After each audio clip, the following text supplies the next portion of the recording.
Of all the stories told about the Grellek Drens, none are more common than those concerning their voices. Travelers claim they can shatter stone. Soldiers claim they can burst eardrums. Some stories even suggest entire armies were driven mad by their calls. As with many tales surrounding the swamp dwellers, the truth is difficult to separate from fiction. Yet, after examining surviving records, it becomes clear that the voices of the Grellek Drens are not merely a means of communication. They are weapons.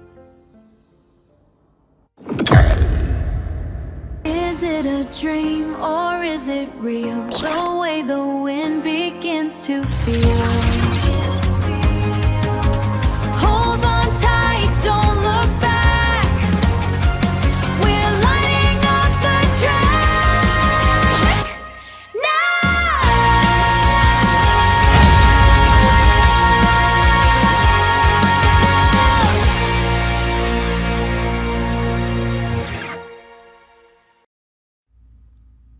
Unlike many societies, the Grellek Drens do not favor open battle.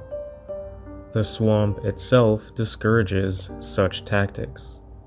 Visibility is poor, movement is difficult, and outsiders rarely survive long enough to establish proper battle lines. Instead, the Grellek Drens prefer ambush. Travelers frequently describe entering seemingly empty territory before realizing they were being attacked.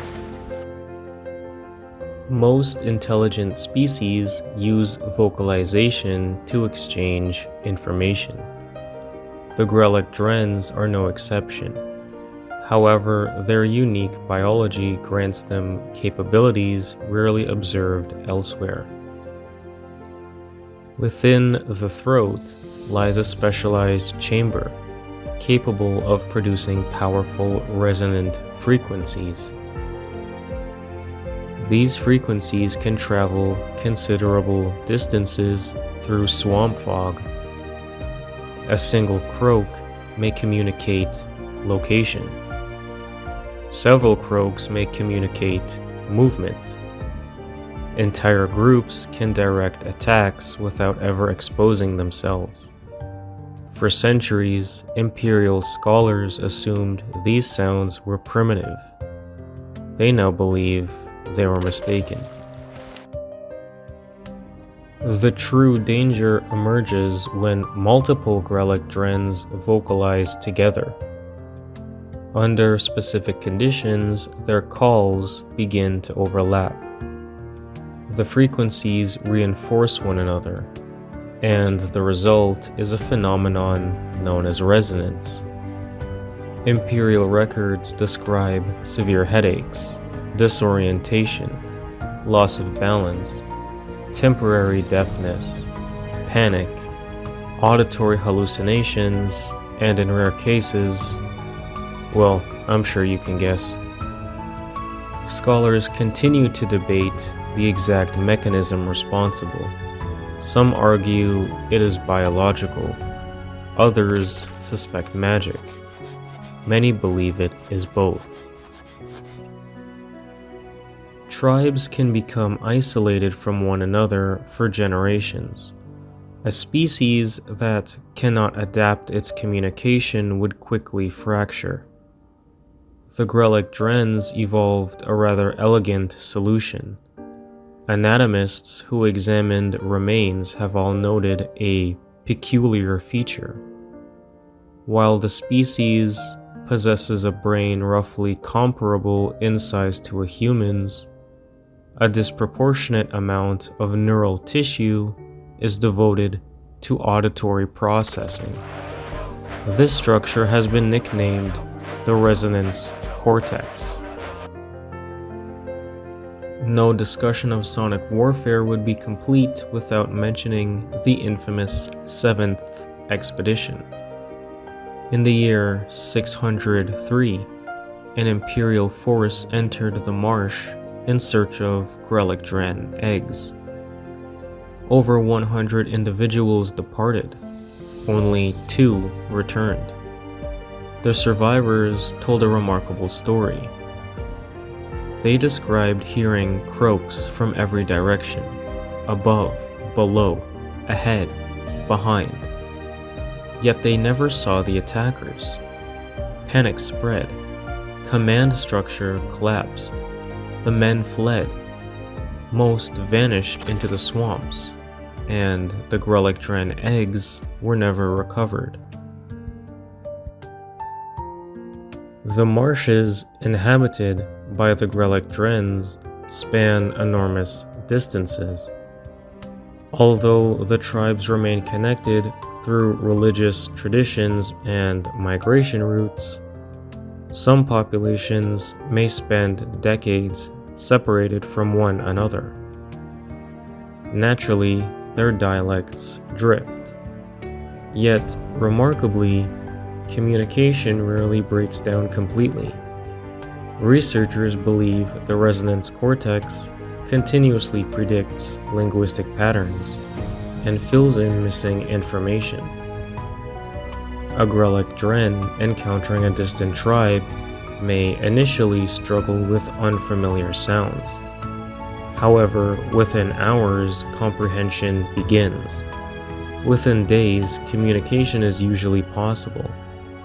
Within weeks, they may speak the dialect themselves. No formal education is required.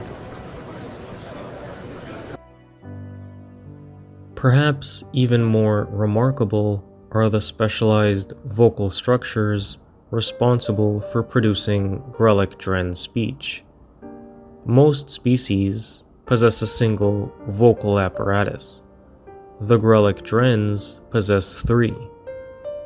Beneath the jaw lies a primary throat sac, responsible for ordinary speech. Flanking it are 2 smaller resonance sacs connected to specialized chambers in the neck. These structures allow the species to manipulate frequency, volume, and harmonics with extraordinary precision. An experienced Grellek can subtly alter the meaning of a sentence simply by changing the resonance pattern generated within the sacs. To outsiders, 2 calls may sound identical, but to another Grellek they may carry entirely different meanings. This also explains why scholars struggled to decipher their language for centuries. They were simply not hearing all of it.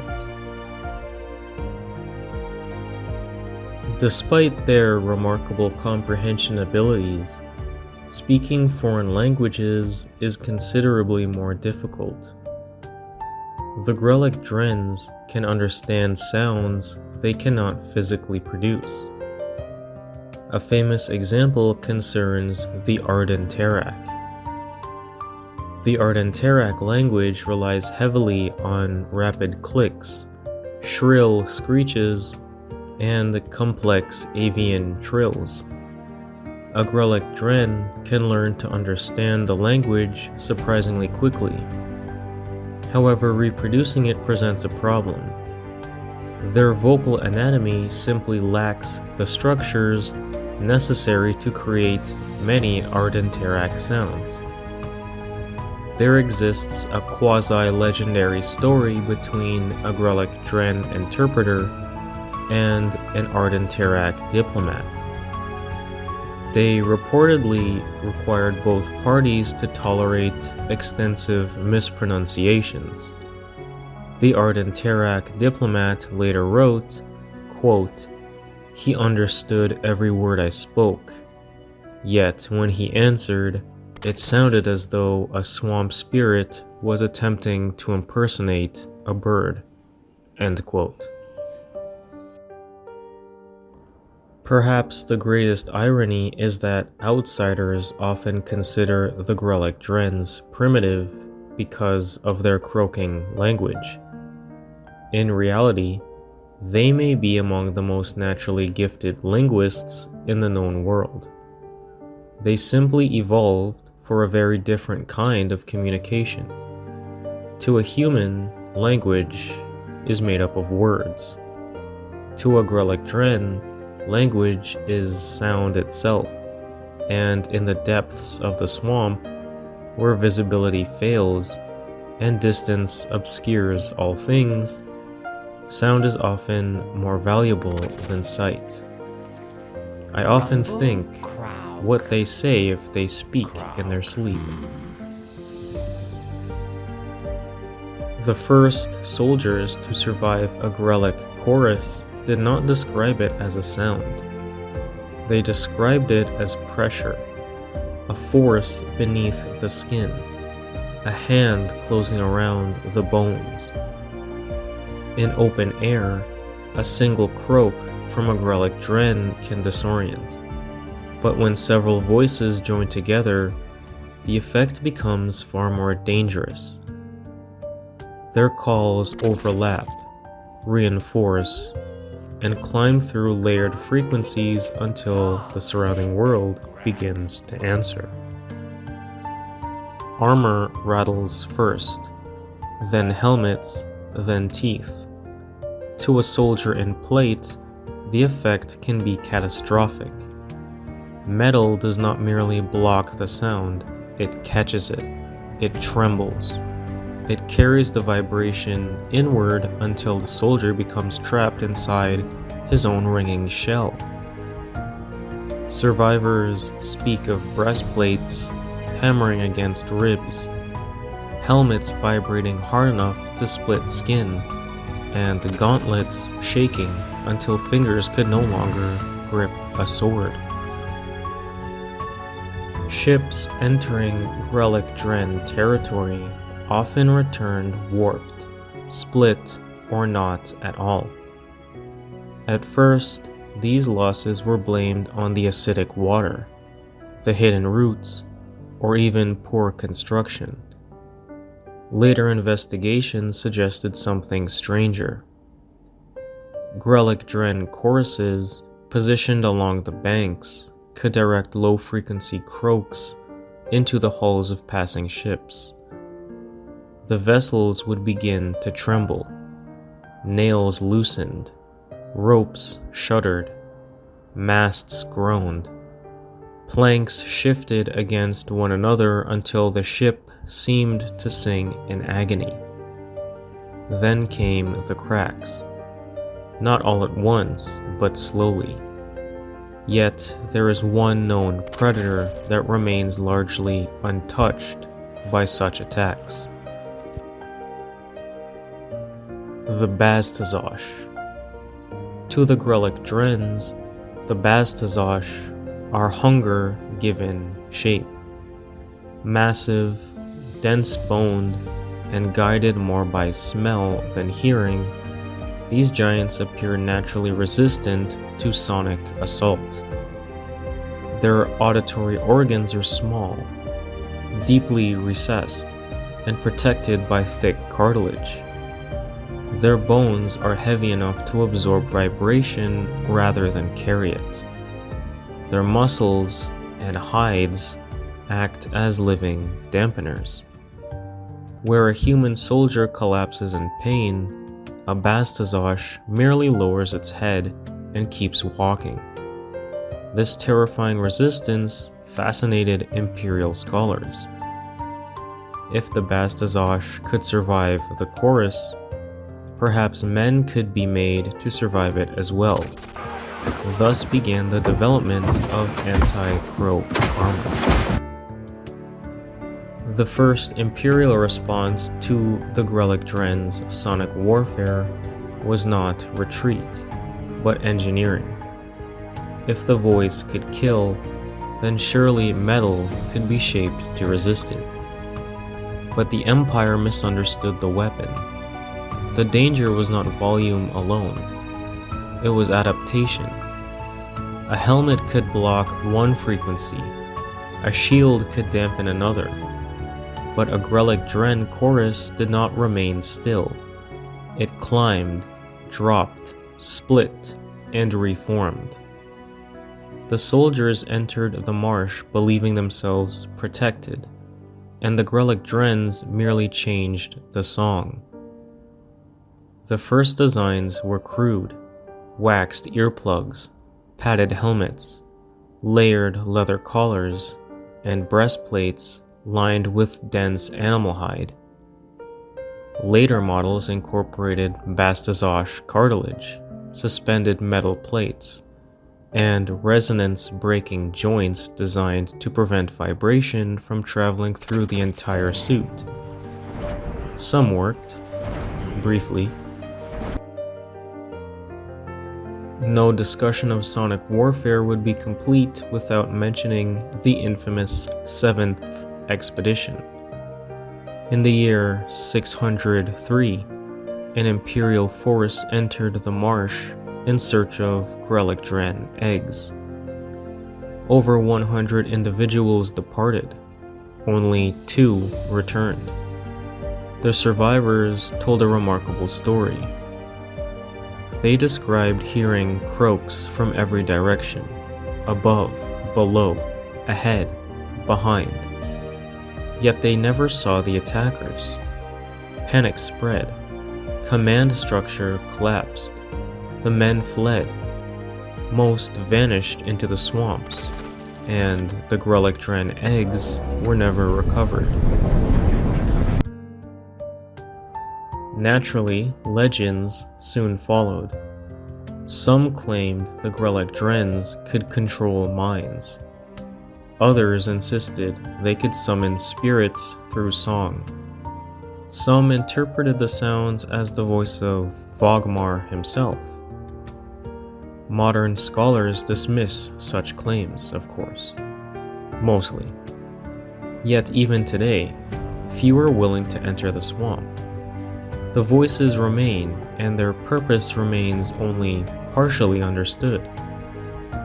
To outsiders, the croaks of the Grellek Drens are often associated with terror. For good reason, of course. Many think of the ambushes, broken armor, shattered ships, the collapse of soldiers who heard the swamp begin to sing. But among the Grellek Drens themselves, the voice is not first understood as a weapon. It is a gift. And nowhere is this more evident than in the ancient practice of mate calling. When a Grellek Dren reaches maturity, they begin to develop what scholars have come to call a personal song. This is not a song in the human sense. It has no lyrics, no fixed melody, no rehearsed structure. It is a living pattern of breath, vibration, pitch, rhythm, and memory. No 2 Grellek Drens possess the same voice, or the same personal song. Each song carries something of the individual who produces it: age, strength, health, shape, emotional history, and even the density of Uzdalak within the skin. A trained listener may hear sighs in the depth of the tone, grief in a broken rhythm, joy in a rising pulse, or status in the richness of the resonance. To the Grellek Drens, a voice is not merely heard. It is known and felt. During the mating season, males and females climb to the highest branches of their settlements and project their songs into the open sky. The calls rise above the canopy, roll across the marsh, and vanish into fog, root, and water. Most fade unanswered.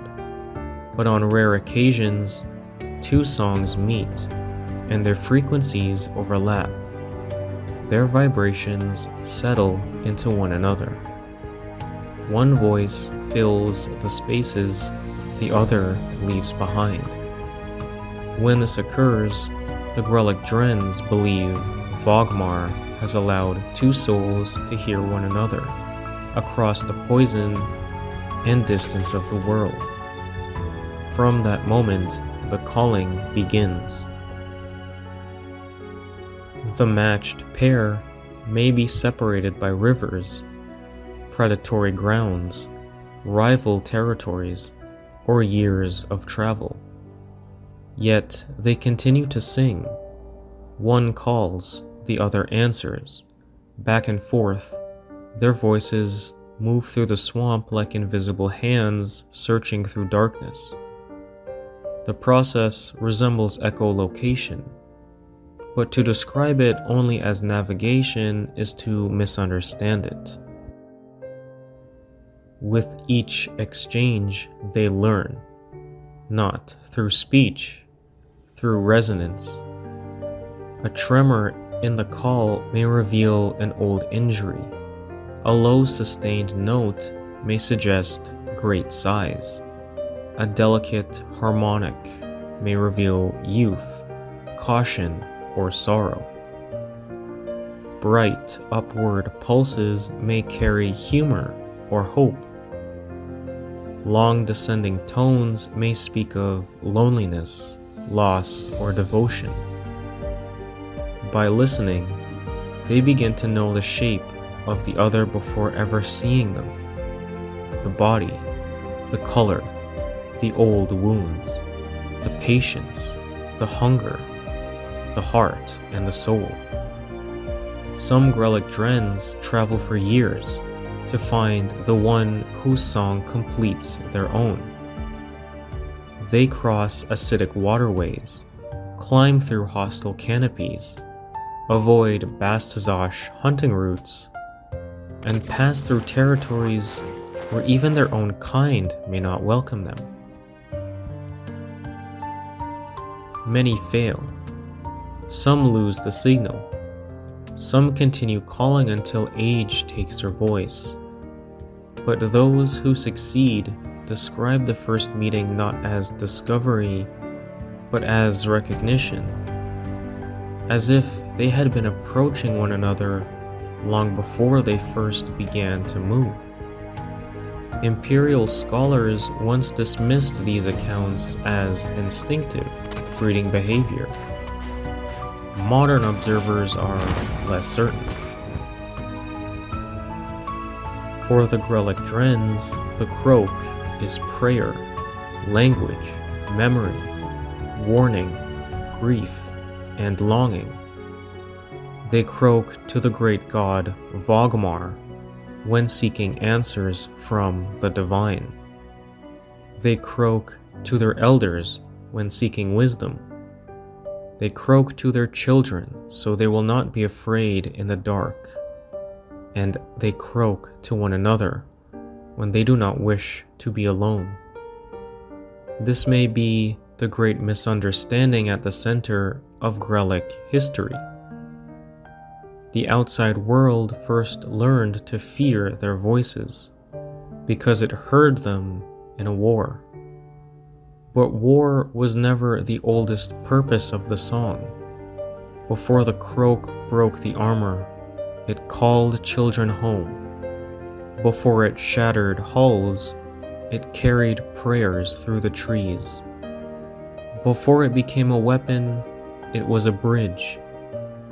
To the Grellek Drens, the voice is the greatest gift Vogmar left behind. Not because it allows them to defend themselves from the shadows, but because in a world of poison, fog, and endless distance, it allows one soul to find another.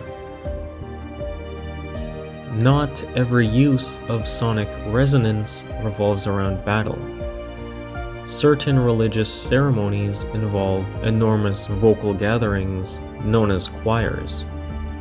Participants assemble beneath the frog god tree and croak in synchronized patterns.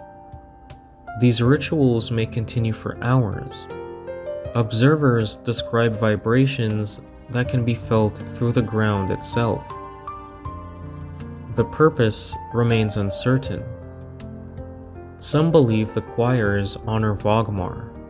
Others suggest they serve a practical function, a means of strengthening social bonds, or perhaps transmitting information across great distances. The Grellek Drens themselves have never provided an explanation, of course.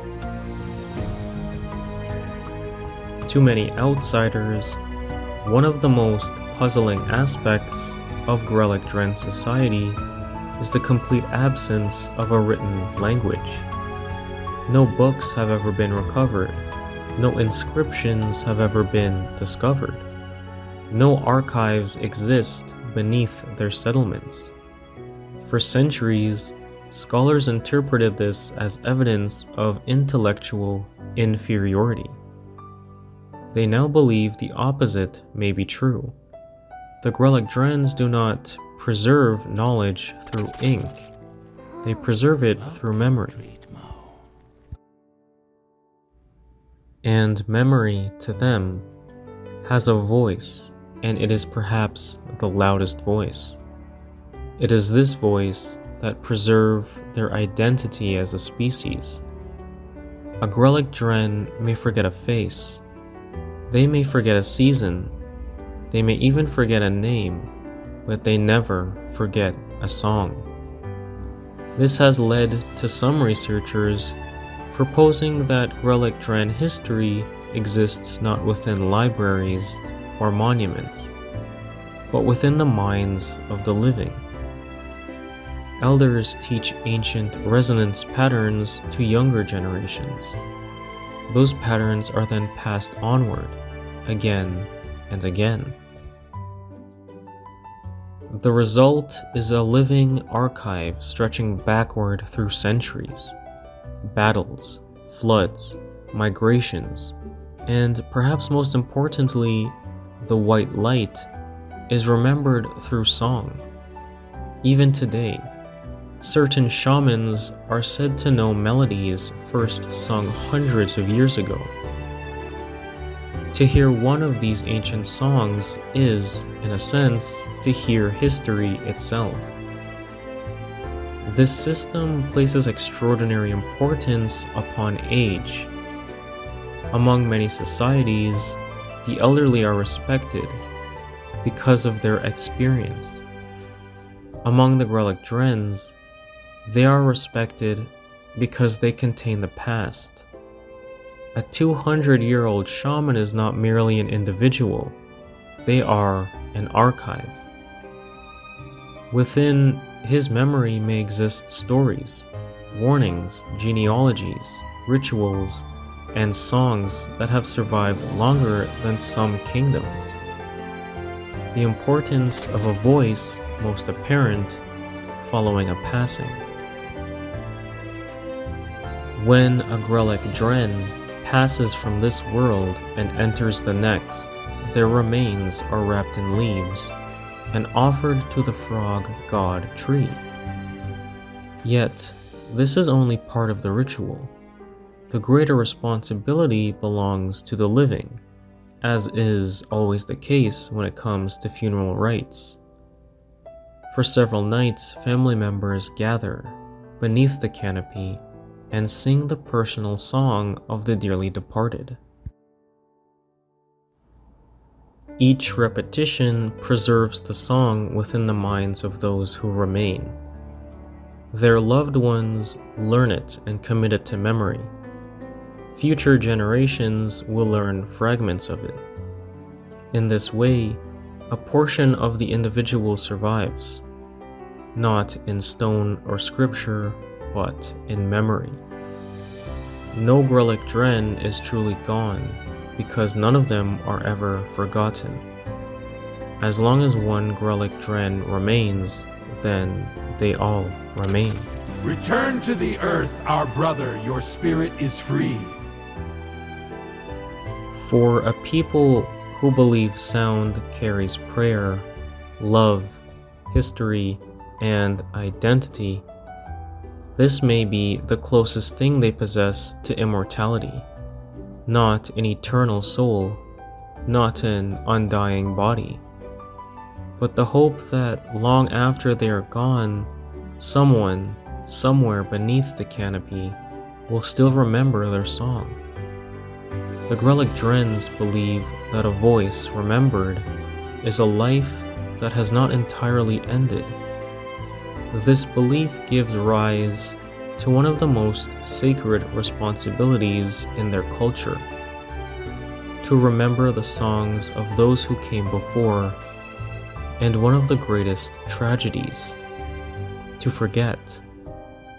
Among the Grellek Drens, there exists no curse more frightening than being erased from memory.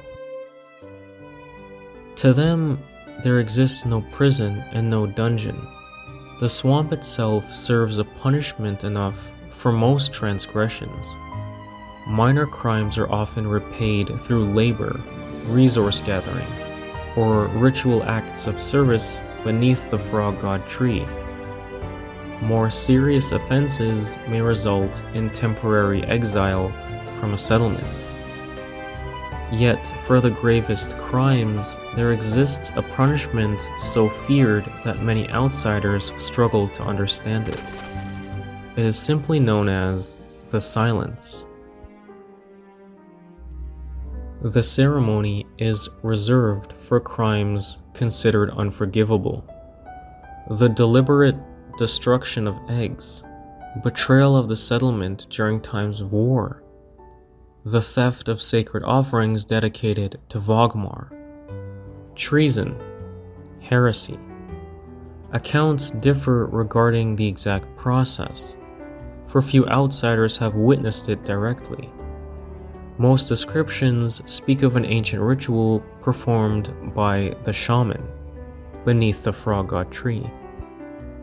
There, before the gathered settlement, the offender is brought forward. The shaman raises their stone staff. A prayer is spoken, and when the ritual concludes, the condemned can no longer croak. The physical mechanism remains unknown. Some scholars suspect magical alteration of the throat sacs. Others propose damage to the resonance cortex itself. The Grellek Drens reject both explanations. They believe something far simpler. Vogmar has withdrawn his gift. Whatever the truth, the result is devastating. What is a Grellek Dren that cannot croak? The condemned retains their hearing, their thoughts and memories.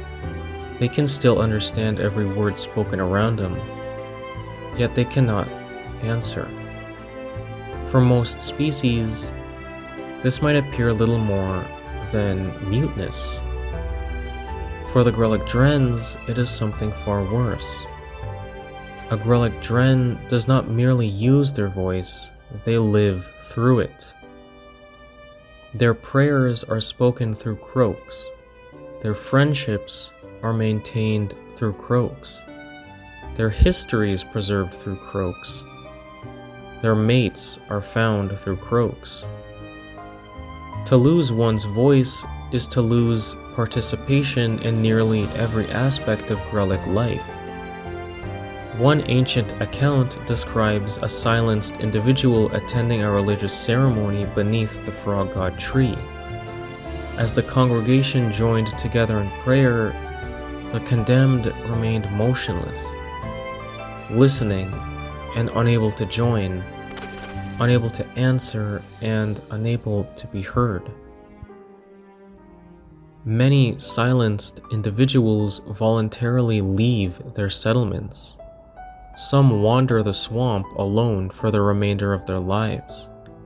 Others seek remote caves where they will neither hear nor disturb the songs of others. A few continue to serve their communities through labor, though they remain permanently separated from the rituals that define Grellek existence. The punishment carries an additional spiritual dimension. The Grellek Drens believe every croak ultimately reaches Vogmar. Every prayer, every story, every cry for help, and every song. To be silenced means those calls can no longer be made. Many describe the condition not as losing one's voice, but as losing the ability to reach Vogmar himself. This belief has given rise to a common expression among the Grellek Drens: "May your song never fade." To outsiders it sounds like a blessing, but to them it is also a warning. For there are fates worse than death beneath the canopy, and chief among them is a life in which no voice answers your own. Perhaps the greatest mistake outsiders make is assuming the Grellek Drens are primitive. Their weapons are not forged from steel. Their strength does not come from numbers. Their greatest advantage is knowledge of the swamp, knowledge passed from one generation to the next, beneath the canopy of ancient trees. The Empire hears noise. The Grellek Drens hear language, and perhaps that distinction explains why so many expeditions never returned, and it is what makes them far more complex than anyone once thought.